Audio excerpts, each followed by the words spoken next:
Hi friends, ಎಲ್ಲರಿಗೂ ನಮಸ್ಕಾರ. Welcome back to Jnanabodhi YouTube channel. ಇವತ್ತಿನ ಈ ಒಂದು ಸಂಚಿಕೆಯಲ್ಲಿ ಸಾಮಾನ್ಯ ಜ್ಞಾನ ಈ ಒಂದು ವಿಷಯದ ಮೇಲಿನ ಪ್ರಶ್ನೆಗಳನ್ನು ಚರ್ಚೆ ಮಾಡುವ. ಸೊ ಈ ಒಂದು ಪ್ರಶ್ನೆಗಳು PDO HK ಈ ಒಂದು ಪ್ರಶ್ನೆ ಪತ್ರಿಕೆಯಲ್ಲಿ ಕೇಳಲಾಗಿರುವ ಒಂದು ಪ್ರಶ್ನೆಗಳಾಗಿರ್ತವೆ.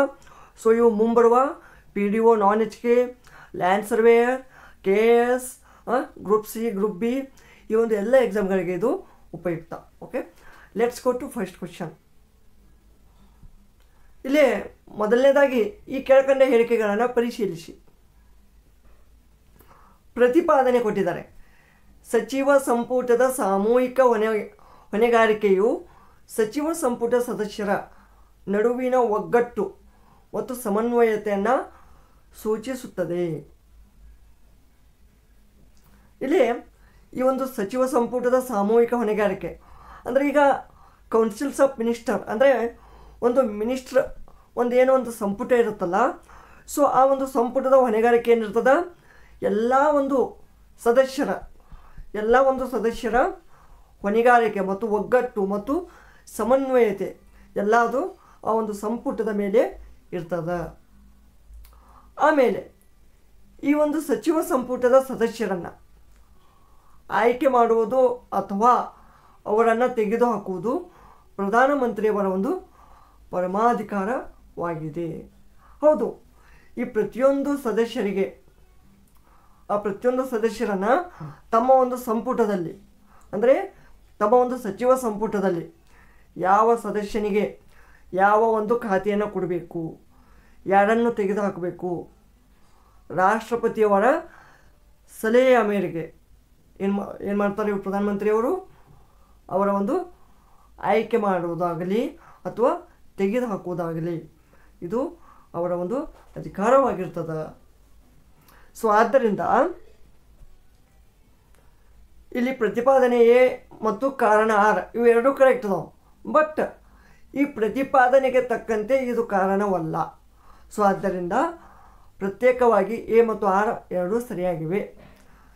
ಆರ್ ಇದು ಏನ ಸರಿಯಾದ ವಿವರಣೆ ಅಲ್ಲ. ಓಕೆನಾ. ಆಮೇಲೆ ನೆಕ್ಸ್ಟ್ ಕ್ವಶನ್ ನೋಡಿ. ಸಂವಿಧಾನದ 368ನೇ ಅನುಚ್ಛೇದಕ್ಕೆ ಸಂಬಂಧಿಸಿದ ಈ ಕೆಳಕಂಡ ಹೇಳಿಕೆಗಳನ್ನು ಪರಿಶೀಲಿಸಿ. ಇಲ್ಲಿ ಟೋಟಲ್ 2 ಹೇಳಿಕೆಗಳನ್ನು ಕೊಡಲಾಗಿದೆ. ಸೊ ಆದ್ದರಿಂದ ಇಲ್ಲಿ ಯಾವ ಕರೆಕ್ಟ್ ಅದಾವಂತ ನಾವು ಐಡೆಂಟಿಫೈ ಮಾಡಬೇಕು. ಉಭಯ ಸದನಗಳ ನಡುವೆ ಬಿಕ್ಕಟ್ಟು ಉಂಟಾಗಿರುವ ಸಂದರ್ಭದಲ್ಲಿ ಸಂವಿಧಾನದ ತಿದ್ದುಪಡಿ ವಿಧೇಯಕವನ್ನು ಸಂಸತ್ತಿನ ಜಂಟಿ ಅಧಿವೇಶನದಲ್ಲಿ ಅನುಮೋದಿಸಬಹುದು. ಇಲ್ಲ, ತಪ್ಪು. ಜಂಟಿ ಅಧಿವೇಶನದಲ್ಲಿ ಮಾಡಲಾಗುವುದಿಲ್ಲ ಅಥವಾ ಇದಕ್ಕೆ ಜಂಟಿ ಅಧಿವೇಶನ ಬರೋದಿಲ್ಲ. ನೆಕ್ಸ್ಟ್, ಸಂವಿಧಾನದ ತಿದ್ದುಪಡಿ ಪ್ರಸ್ತಾವವನ್ನು ಲೋಕಸಭೆಯಲ್ಲಿ ಮಾತ್ರ ಮಂಡಿಸಬಹುದು. ತಪ್ಪು. ಯಾವುದೇ ಮನೆಯಲ್ಲಿ ಅಂದರೆ ಲೋಕಸಭೆ ಆಗಲಿ ರಾಜ್ಯಸಭೆ ಆಗಲಿ ಈ ಯಾವುದಾದರೂ ಒಂದು ಮನೆಯಲ್ಲಿ ಮಂಡಿಸಬಹುದು.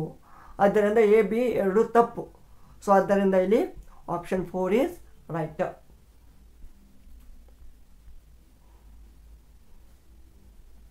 ಭಾರತದ ಸಂವಿಧಾನವನ್ನು ತಿದ್ದುಪಡಿ ಮಾಡುವಾಗ ಈ ಕೆಳಕಂಡ ಯಾವ ವಿಷಯಗಳಿಗೆ ಲೋಕಸಭೆಯ ಸರಳ ಬಹುಮತ ಮಾತ್ರ ಅಗತ್ಯವಿದೆ? ಅಸ್ತಿತ್ವದಲ್ಲಿರುವ ರಾಜ್ಯದ ಹೆಸರಿನ ಬದಲಾವಣೆ. ಹೌದು, ಇದಕ್ಕೆ ಸರಳ ಬಹುಮತ ಬೇಕು. ಸರಳ ಅಂದ್ರೇನು? 50% ಅಷ್ಟು ಒಪ್ಪಿದರೆ ಸಾಕು. ಆಮೇಲೆ ಅಸ್ತಿತ್ವದಲ್ಲಿರುವ ರಾಜ್ಯದ ಗಡಿ ಬದಲಾವಣೆ ಇದು ಕೂಡ ಕರೆಕ್ಟು. ಹೊಸ ರಾಜ್ಯದ ಸ್ಥಾಪನೆ ಇದು ಕೂಡ ಕರೆಕ್ಟು. ಸೊ ಆದ್ದರಿಂದ ಇವು 3 ಸ್ಟೇಟ್ಮೆಂಟ್ಗಳು ಇಲ್ಲಿ ಸರಿಯಾದ ಹೇಳಿಕೆಯನ್ನು ಕೊಡ್ತಾವ. ಸೊ ಇಲ್ಲಿ ಮೇಲಿನ ಎಲ್ಲವೂ.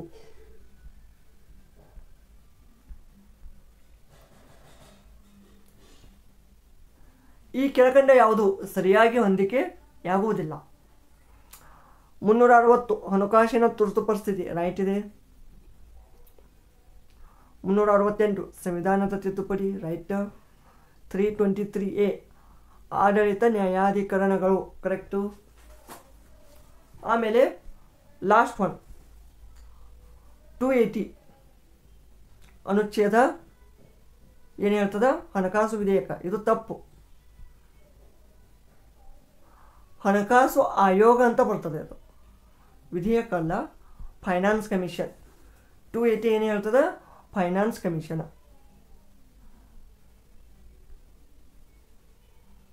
ಈ ಕೆಳಗಿನ ಹೇಳಿಕೆಗಳನ್ನು ಪರಿಗಣಿಸಿ. ಪ್ರತಿಪಾದನೆ ಏನು ಹೇಳ್ತದೆ? ಒತ್ತಡ ತಂಡ ಅಥವಾ ಪ್ರೆಷರ್ ಗ್ರೂಪ್ ಎಂದರೆ ತಮ್ಮ ಸಮಾನ ಹಿತಾಸಕ್ತಿಯ ಏಳಿಗೆಗಾಗಿ ಮತ್ತು ಅದರ ಸಮರ್ಥನೆಗಾಗಿ ಸಕ್ರಿಯವಾಗಿ ಸಂಘಟಿತಗೊಂಡ ಜನರ ಒಂದು ಗುಂಪು. ಹೌದು, ಕರೆಕ್ಟ್ ಇದೆ. ಅದು ಸರ್ಕಾರದ ಮೇಲೆ ಒತ್ತಡ ಹಾಕುವ ಮೂಲಕ ಸಾರ್ವಜನಿಕ ನೀತಿಯಲ್ಲಿ ಬದಲಾವಣೆಯನ್ನು ತರಲಿಕ್ಕೆ ಪ್ರಯತ್ನ ಮಾಡ್ತದ. ಸೊ ಇದು ಕೂಡ ಕರೆಕ್ಟು. ಎ ಮತ್ತು ಆರ್ ಎರಡೂ correct. Option A 1 is right.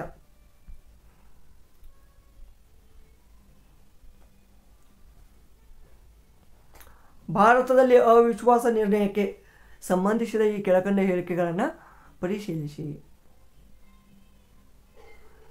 ನೋಡಿ, ಈ ಒಂದು ಅವಿಶ್ವಾಸ ನಿರ್ಣಯ ಅಥವಾ ನೋ ಕಾನ್ಫಿಡೆನ್ಸ್ ಮೋಷನ್, ಓಕೆ, ಈ ಒಂದು ಮೋಷನನ್ನು ಸಂವಿಧಾನದಲ್ಲಿ ಅವಿಶ್ವಾಸ ನಿರ್ಣಯದ ಉಲ್ಲೇಖವಿಲ್ಲ. ಈ ಒಂದು ಸಂವಿಧಾನದಲ್ಲಿ ಈ ಒಂದು ಅವಿಶ್ವಾಸ ನಿರ್ಣಯದ ಉಲ್ಲೇಖ ಇಲ್ಲ. ಇದು ನಾವು ಆಮೇಲೆ ಮಾಡಿಕೊಂಡಿದ್ದು. ಮತ್ತು ಅವಿಶ್ವಾಸ ನಿರ್ಣಯ ಪ್ರಸ್ತಾಪವನ್ನು ಲೋಕಸಭೆಯಲ್ಲಿ ಮಾತ್ರ ಮಂಡಿಸಬಹುದು. ಹೌದು, ಲೋಕಸಭೆಯಲ್ಲಿ ಮಾತ್ರ. ಸೊ ಎ ಮತ್ತು ಬಿ ಎರಡೂ ಕರೆಕ್ಟ. ಸೊ ಆದ್ದರಿಂದ ಆಪ್ಷನ್ 3 ಕರೆಕ್ಟ್ ಆಗುತ್ತಾ? ಎ ಮತ್ತು ಬಿ ಎರಡೂ ಸರಿಯಾಗಿವೆ.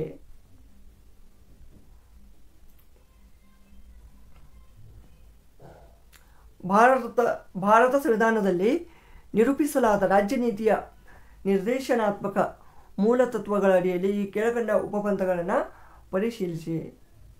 ಓಕೆ, ಸೊ ಇಲ್ಲಿ 4 ಉಪಬಂಧಗಳನ್ನು ಕೊಟ್ಟಿದ್ದಾರೆ. ಈ ಮೇಲ್ಕಂಡ ಯಾವ ಒಂದು ರಾಜ್ಯ ನೀತಿ ನಿರ್ದೇಶಕ ಮೂಲ ತತ್ವಗಳಲ್ಲಿ ಬಿಂಬಿತವಾಗುವ ಗಾಂಧಿ ತತ್ವಗಳಾಗಿವೆ?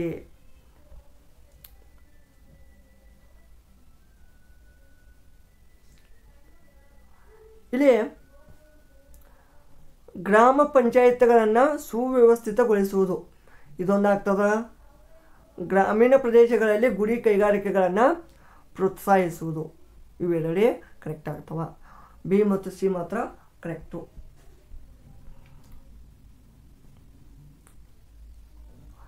ನ್ಯಾಯ ಪರಿಕಲ್ಪನೆಗೆ ಸಂಬಂಧಿಸಿದಂತೆ ಈ ಕೆಳಕಂಡ ಅಂಶಗಳನ್ನು ಪರಿಗಣಿಸಿ ಮತ್ತು ಸರಿಯಾದ ಸಂಕೇತವನ್ನು ಆಯ್ಕೆ ಮಾಡಿ.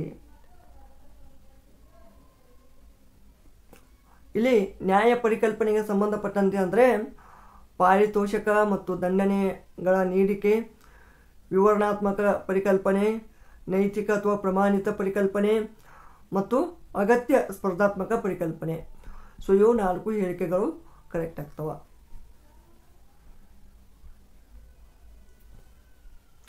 ಭಾರತ ಸರ್ಕಾರವು ಯಾರ ಅಧ್ಯಕ್ಷತೆಯಲ್ಲಿ ಭೂ ಸುಧಾರಣಾ ಆಯೋಗವನ್ನು ರಚಿಸಿತ್ತು? ನೋಡಿ, ವೆರಿ ವೆರಿ ಇಂಪಾರ್ಟೆಂಟ್. ಈ ಒಂದು ಭಾರತ ಸರ್ಕಾರ ಭೂ ಸುಧಾರಣಾ ಆಯೋಗವನ್ನು ರಚಿಸಿತ್ತು ಅಂತ ಕೇಳಿಲ್ಲ. ಸೊ ಇಲ್ಲಿ ಕರೆಕ್ಟು ಬಿ ಡಿ ಜೊತೆ ಆಗತ್ತ. ಓಕೆ, ನೆಕ್ಸ್ಟು ಇಲ್ಲಿ ಅಧಿನಿಯಮಗಳು ಮತ್ತು ವರ್ಷಗಳನ್ನು ಕೊಟ್ಟಿದ್ದಾರೆ. ಸೊ ಇದರಲ್ಲಿ 2 ಜೋಡಿಗಳು ಮಾತ್ರ ಕರೆಕ್ಟ್ ಆಗ್ತಾವೆ. ಓಕೆ, ಸೊ ಇಲ್ಲಿ ಮೈಸೂರು ಗೇಣಿದಾರಿಕೆ ಅಧಿನಿಯಮ ಕರೆಕ್ಟ್ ಆಗ್ತದೆ. ಕರ್ನಾಟಕ ಭೂ ಸುಧಾರಣಾ ಅಧಿನಿಯಮ 1961 ಕರೆಕ್ಟ್ ಆಗ್ತದೆ. 2 ಜೋಡಿಗಳು ಮಾತ್ರ.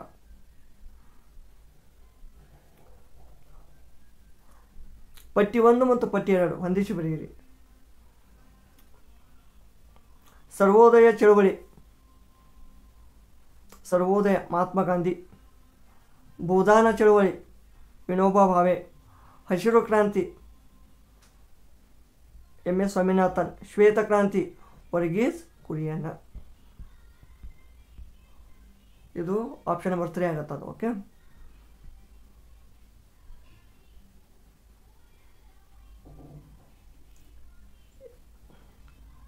ಕೆಳಗಿನ ಹೇಳಿಕೆಗಳನ್ನು ಗಮನಿಸಿ. ಹೇಳಿಕೆ ಎ, ನೀರಾವರಿ ಸೌಲಭ್ಯಗಳ ಕೊರತೆಯು ಕೃಷಿಯಲ್ಲಿ ಕಡಿಮೆ ಉತ್ಪಾದನೆಗೆ ಕಾರಣವಾಗುತ್ತದೆ. ಹೌದಾ? ಇದು ಕರೆಕ್ಟಾ? ಹೌದು, ಕರೆಕ್ಟ್ ಇದೆ. ಕಾರಣ ಏನು? ನೀರಾವರಿ ಸೌಲಭ್ಯಗಳ ಕೊರತೆಯು ಬೆಳೆಗಳಿಗೆ ಅಸಮರ್ಪಕ ನೀರು ಪೂರೈಕೆಗೆ ಕಾರಣವಾಗ್ತದ. ಇದು ನೇರವಾಗಿ ಕೃಷಿ ಉತ್ಪಾದನೆಯನ್ನು ಕಡಿಮೆ ಮಾಡ್ತದ. ಈಗ ಕೃಷಿಯಲ್ಲಿ ಮೇನ್ ಇಂಪಾರ್ಟೆಂಟ್ ಏನು? ನೀರು. ಸೊ ಅದೇ ರೀತಿಯಲ್ಲಿ ನೀರಾವರಿ ಸೌಲಭ್ಯ ಇದ್ರೆ ಉತ್ಪಾದನೆ ಹೆಚ್ಚಾಗ್ತದ, ಇಲ್ಲಾಂದ್ರೆ ಕಡಿಮೆ ಆಗ್ತದ. Option 1 is right.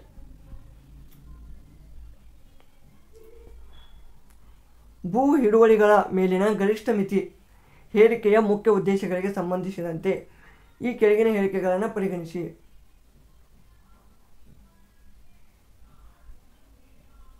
ಇಲ್ಲಿ 3 ಆಪ್ಷನ್ಗಳನ್ನು ಕೊಟ್ಟಿದ್ದಾರೆ. ಭೂ ಮಾಲೀಕತ್ವದಲ್ಲಿನ ಅಸಮಾನತೆಯನ್ನು ಕಡಿಮೆ ಮಾಡುವುದು ಇದರ ಮುಖ್ಯ ಉದ್ದೇಶ. ಇದು ಕರೆಕ್ಟು. ಜನರ ಕೃಷಿ ಆದಾಯದಲ್ಲಿ ಎದ್ದು ಕಾಣುತ್ತಿರುವ ಅಸಮಾನತೆಯನ್ನು ಕಡಿಮೆ ಮಾಡುವುದು ಕರೆಕ್ಟು. ಹೆಚ್ಚುವರಿ ಭೂಮಿಯನ್ನು ಭೂರಹಿತ ಸಾಗುವಳಿದಾರರಿಗೆ ವಿತರಿಸುವ ಮೂಲಕ ಸ್ವಯಂ ಉದ್ಯೋಗದ ಅವಕಾಶಗಳನ್ನು ಹೆಚ್ಚಿಸುವುದು ಇದು ಕೂಡ ಕರೆಕ್ಟು.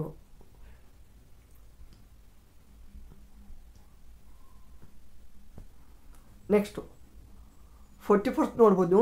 ಧಾರವಾಡ ಜಿಲ್ಲೆಯಲ್ಲಿ ಮಾಗಡಿ ರೈತರ ದಂಗೆ. ಇದು 1972ದಲ್ಲಿ ಆಗ್ತದೆ. ಮಂಡ್ಯ ಜಿಲ್ಲೆಯಲ್ಲಿ ವರುಣ ನಾಲೆ ರೈತರ ದಂಗೆ 1978.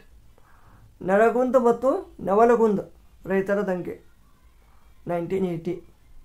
ಸಿಂಧನೂರು ರೈತರ ದಂಗೆ 1986. So option 4 is right.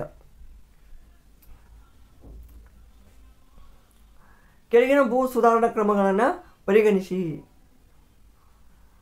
ಮಧ್ಯವರ್ತಿಗಳ ನಿರ್ಮೂಲನೆ ರೈಟ್. ಗೇಣಿ ಪದ್ಧತಿಯ ಸುಧಾರಣೆ ರೈಟು. ಭೂ ಹಿಡುವಳಿಗಳ ಮೇಲೆ ಗರಿಷ್ಠ ಮಿತಿ ಹೇರಿಕೆ ರೈಟ್. ಭೂ ಹಿಡುವಳಿಗಳ ಕ್ರೋಢೀಕರಣ right. So option 4 is right. Okay, so ಇವಿಷ್ಟು ಕೆಲವೊಂದು ಮಹತ್ವದ ಪ್ರಶ್ನೆಗಳಾಗಿದ್ವು. ಸೊ ಈ ಒಂದು ವಿಡಿಯೋ ಇಷ್ಟವಾದಲ್ಲಿ ಲೈಕ್ ಮಾಡಿ, ಕಾಮೆಂಟ್ ಮಾಡಿ ಹಾಗೂ ಶೇರ್ ಮಾಡಿ. ಮುಂದಿನ ಒಂದು ವಿಡಿಯೋದಲ್ಲಿ ಇನ್ನಷ್ಟು ಕ್ವೆಶ್ಚನ್ಗಳನ್ನು ಚರ್ಚೆ ಮಾಡುವ. ಧನ್ಯವಾದಗಳು.